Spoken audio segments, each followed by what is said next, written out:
she dated right before her husband. Her husband, Eric, 28, male, and she used to work together when they started dating. Before that, Allison had been with Jared. They had been living together but had a lot of relationship problems because Jared was ready to get married and Allison was not. From what I know, there was definitely an overlap because my mother told me that Allison started dating Eric 3 years ago and they have been married for 1 year now.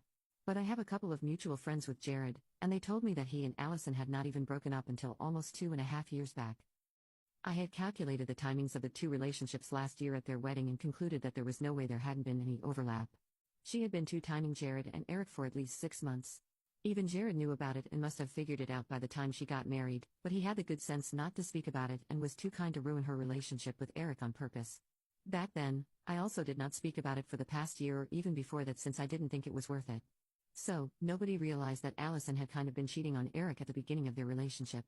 However, I didn't think there was any need for me to hide this from people anymore since she was going out of her way to create drama and seek attention, even on the day of my wedding. This is why, after the baker had contacted me to tell me about what Allison was planning, I let her go ahead with her plan and decided to contact Jared behind her back. I thought it was time that Eric found out the truth. There were also a couple of other reasons for me to go through with this thing which I didn't even know about until I spoke to Jared when I called him last week. I was skeptical about whether he would want to be part of this or not because this was just drama between Allison and me, and he really didn't need to get involved.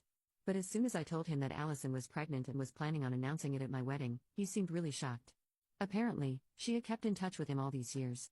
It wasn't like she had expressed her love for him or anything, but every couple of weeks, she would ask him how he was doing and what he was up to.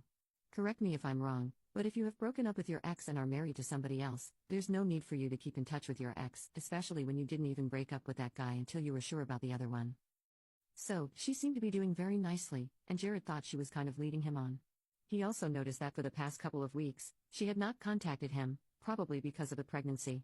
He felt betrayed because she had made him feel like she still cared about him even though she was married to someone else and had given him hope. So when I told him my plan, it took a bit of convincing, but he eventually agreed to come by. When he walked into the room on the day of my wedding, Allison's smile was wiped right off her face. Everyone else who knew Jared also stopped smiling and everything got really tense and awkward. Jared did not wait around for long and did not even beat around the bush. He walked right up to Allison, congratulated her on the pregnancy, and then told Eric that it was quite sweet of him to allow her to still keep in touch with him even though they had broken up ages ago, and that she had even been two-timing the two of them. Obviously, Eric had no idea about any of this, so he was very taken aback and didn't even know what to say. Once that was done, Jared thanked me and Jason for inviting him and then walked back out. After that, there was a few minutes of silence and then complete chaos. Eric started yelling at Allison about what he had just found out, and then the two of them stormed out. My parents started screaming at me for pulling off something as underhanded and insane as this just to get back at my sister for something so petty and small.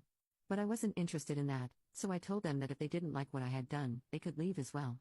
And they did, along with a couple of other guests who did not seem to approve of what I had done. The people who remained were a handful of relatives and most of my friends. Thankfully, not a lot of people had left, and we were still able to carry on with the wedding as planned. It was only that my parents were not attending anymore, and honestly, at the time, I was fine with it. After all of that was done,